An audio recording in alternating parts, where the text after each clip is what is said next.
Hi. Today I'm going to review a video game, and I was asked to do this, of course.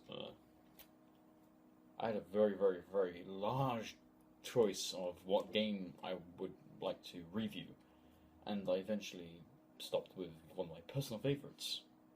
Because I could have reviewed a game that's being talked about like every day. But I didn't do that. Instead, I'm going to talk about a little game called Oblivion.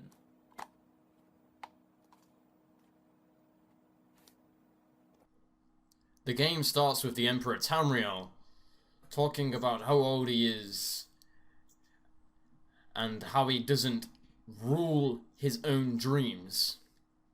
Typical old geezer stuff, you know. Safety. Quite literally after that, you're dropped into the game. As you create your character, of course. And you meet the Emperor. And oh god, he's awful. Let me see your face. You are the one. Scary!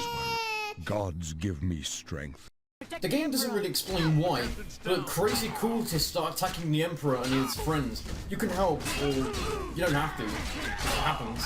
You get to see the combat in action too. Before we continue,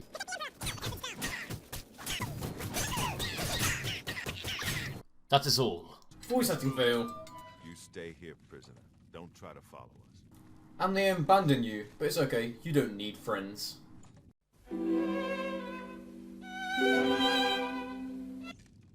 This is where the actual tutorial begins. It teaches you the basics of combat through hitting things with a sword and shooting things with a bow. And maybe some spell casting, like setting things on fire or electrocuting things. Personally, I like to set things on fire and watch them squirm. Don't tell the police. The tutorial also teaches you about lockpicking and how to sneak up on enemies and kill them without their friends noticing. This is for extra XP for your skills, of course. Every little helps.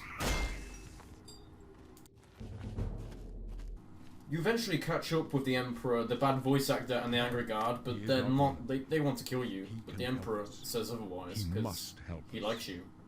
The old geezer decides to give you a perk. This perk is called a burst sign, and this can give you extra stats in the form of health, being able to run faster, or to hit things harder. You know, good stats. Fighting off more of the cultist hoodlums, you come to a dead end. To which one of the guards says, "It's a trap!" Of course, the best idea is to corner yourselves and try to fight them all off, while leaving the prisoner to take care of the Emperor. It doesn't work. I don't see any good options here. They're behind us. Wait here, sire. Wait here with the Emperor. Guard him with your life. For the Emperor! I can go no further. You alone must stand against the Prince of Destruction and his mortal servants. He must not have the Amulet of Kings. Take the amulet, give it to Joffrey. He alone knows where to find my last son. Find him and close shut the jaws of Oblivion.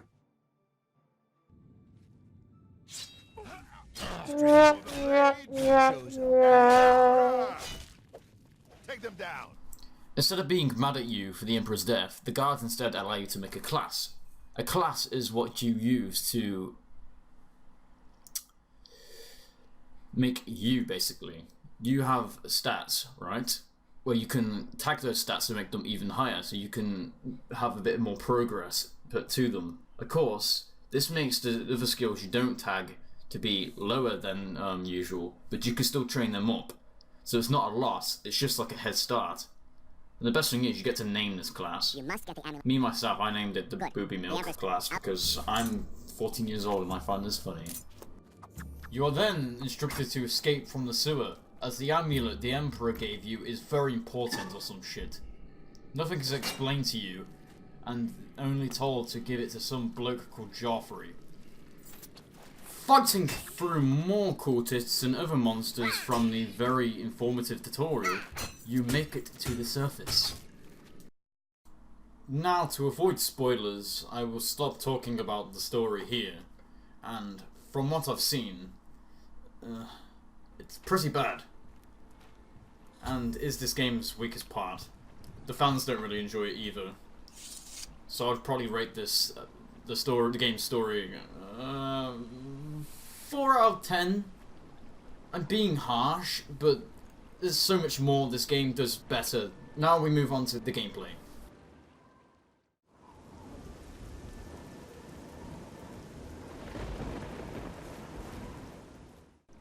Once you finish the prologue, you can do anything. And by anything, you can continue with the main quest line, answering to the Emperor's wish, or you can do many of the thousands of other quest lines, which are much better than the main quest line, or you can simply just enjoy the view, or you can be this guy's friend. You can bribe this person to be your friend. You can also kill him, but he doesn't mind. He's your friend. Also, guards won't mind, because he's your friend. Aside from that, you can also you can enter homes and kill random strangers. For no reason, of course.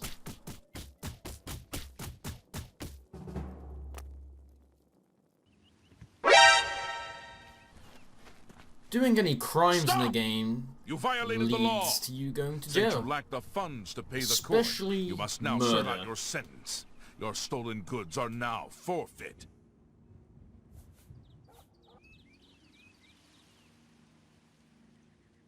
Hope you rot, criminal scum. Serve your sentence. Or not. It's not like you want to stick around anyway. You'll probably die of boredom. Make your daring escape, but don't get caught. Stay away. Resist arrest because you keep it cool and smooth, like smooth little babies. Go hunting because you're a homeless bum. Buy drugs from Shady Sam because you need that edge in combat and the energy to run away from the police. Kill Shady Sam because you want your fix and you want it now! Become Shady Sam and start raking in the dollars. Fight in the arena for honor and glory and not just for money. You can buy a freaking house in any city. Really? It just so happens there's a modest shack. Check your awesome house out. It's not much. But at least you're not eating off the floor. Oh wait, you are. Now that it's all decked out, you can live like a true king in luxury. Not really, but still. Not only can you do all that, but you can do much, much more in the video game, as the freedom is almost unlimited. Now I've listed all that off, I'm going to talk about the main selling point of the video game. And it's mentioned in the title.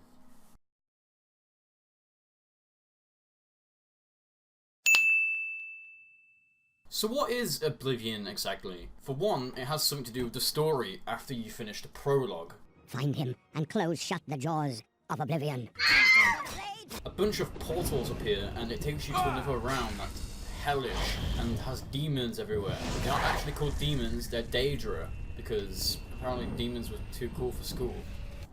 These portals practically appear everywhere, and you're tasked with removing the core of the plane. The core is basically a giant ball of fire which powers the portal, and by pulling it out of its socket you close the portal down. You are presented with one at the beginning of the story, which is pretty much going from point A to point B, but as you go to harder ones you will have to fight through puzzles, waves of monsters, and rescuing other people that can help you there's no take time. the core out You must get in to order to close the portal down. As you level up, you will find higher level loot and higher level enemies protecting that loot. So it's worth going in there, but you have to be aware that you will die a lot if you're playing on the hard difficulties.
Oblivion can be played in first person or third person.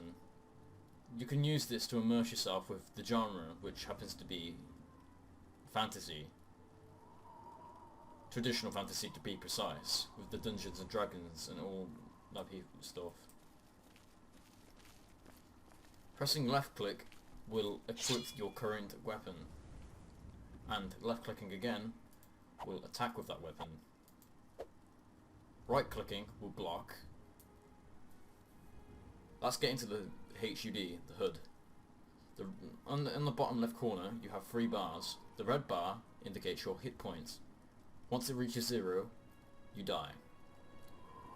The one below it, the blue one, is your magicka.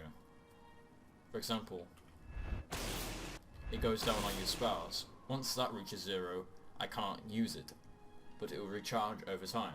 As you can see, it's recharging. The green bar is fatigue.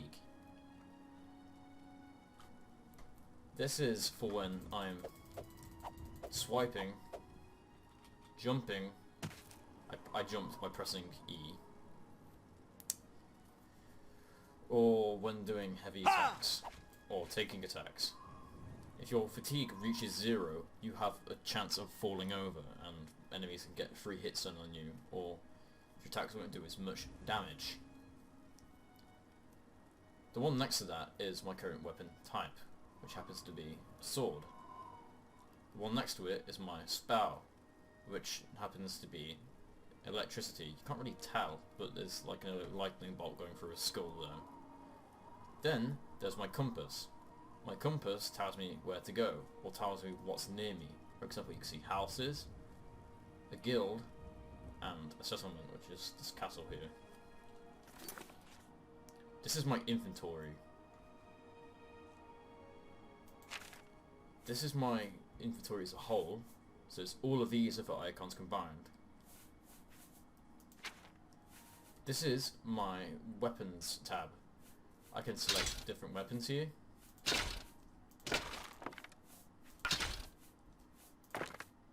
This is my armor tab. I can select different armor here.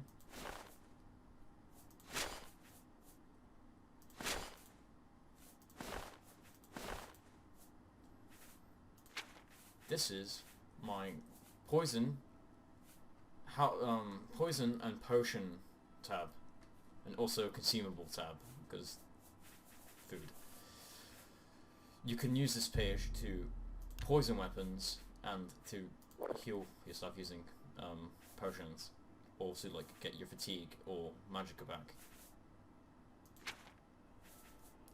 This is my not important tab. This is normally where your quest items are kept, so you can't like drop them.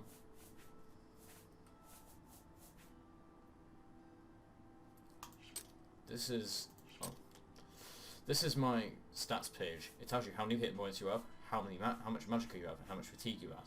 It tells you what race you are, what birth sign you have, which indicates your stats. I mentioned this at the beginning of the review. What class you are, and what level you are. Your level can only be increased by increasing your... Oh, would you look at that? More tabs. Let's look into them.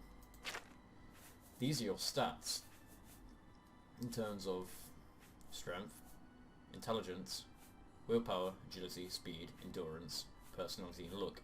These indicate how well like your character can stand in the game. These are skills. Major skills are your tag skills.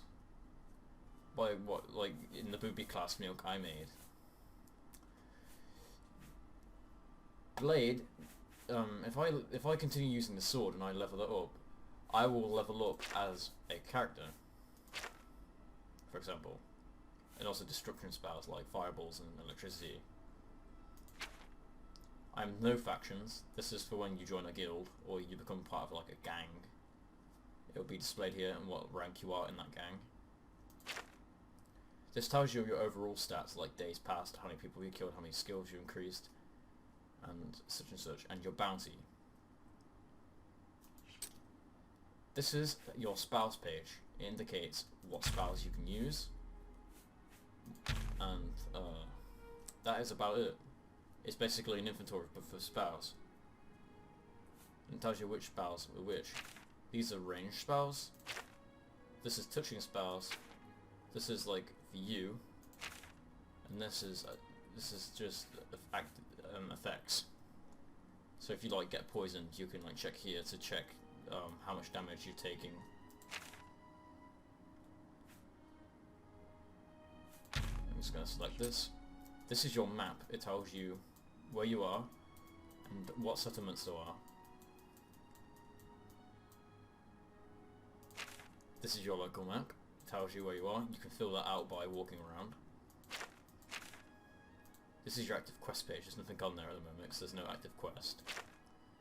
These are current quests. If I click on one, I can click on map. And that will add a waypoint to my compass. This tells you the timeline of quests. And these are your completed quests. If I look up here, you can see the red thing on my compass. It tells me in which direction to go towards my next quest, or to advance in the quest. As stated before, left click indicates that you can attack. If I press C, which allows me to use my current spell equipped, How do you do? right now I have mine set to spawning in skeletons. If you would just go away. We're going to attack the skeleton. And that kills monsters. You can train your skills by attacking monsters and whatnot.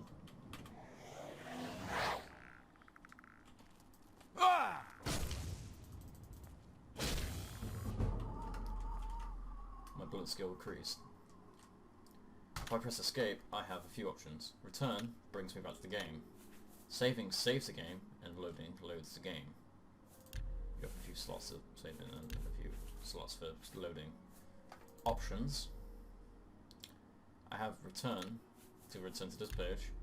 Gameplay. This is difficulty. You can crank this up. Oh no, it's lagging.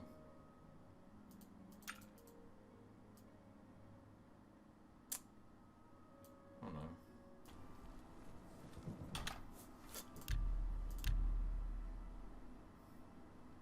I tried messing with difficulty, but it crashed my game. But that basically allows you to turning it up will make monsters really hard to kill, and they'll do more damage to you. So you have to use blocking a lot more often, because when it's turned down to here, like it is now, attacking an enemy, like there's no need for blocking whatsoever, and spells almost one-hit enemies. General subtitles will tell you, walking past an NPC that's currently talking but not to you, will show subtitles for them. Dialogue subtitles are for when you're actually talking to people. Crosshairs, your crosshair on screen, so like where you're aiming or looking at. Save and rest. All of these are autosave options. This is graphical options, only available if you're on PC. And this is audio, you can change master volume and such on.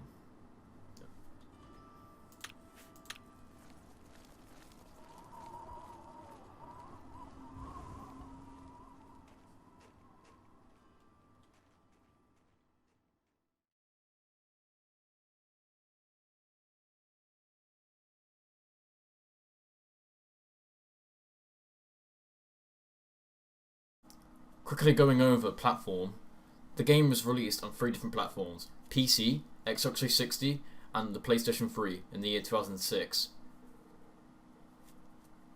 All the versions are identical, except some versions might have different bugs than others. And the Xbox 360 and PC version had more DLC released for it than the PlayStation 3 version.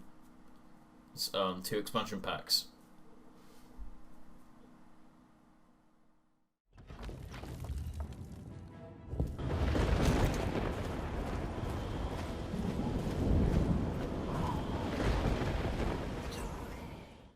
Let's talk about audience.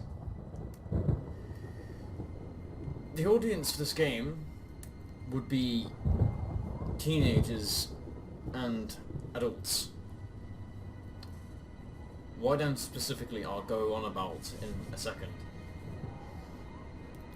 the target audience for this game are people who enjoy adventuring, exploring an open world, and being able to have almost unlimited freedom in doing lots of activities, game content, for example.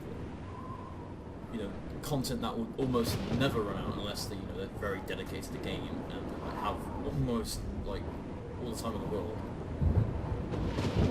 Why I say teenagers and adults is because this game's age rating was bumped up from an age rating of 15 to 18 because of excessive gore and violence. I mean, you see a bit of blood splatter coming off this guy. That isn't what gave this game the age ratings. There's not much blood splatter. There's no decals, images being plastered, excessive gore. It was just the plane of Oblivion that gave it this game the age rating. Because of these. Oh. Yeah, this is what changed the whole game's age rating.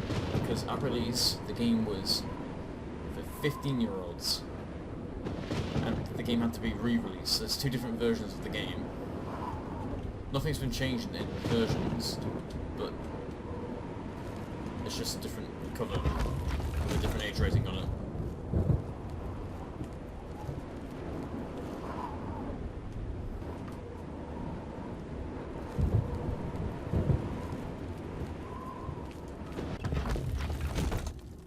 So, why teenagers and adults?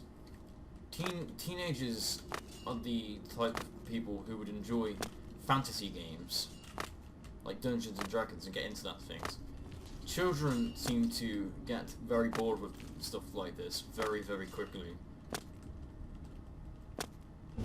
As evident by my childhood and my friend's childhood, until we actually became teenagers and started getting into that stuff.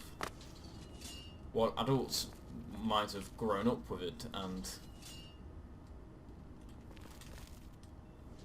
still like it now, for example. So they still continue sharing their passion for fantasy and roleplay games in general.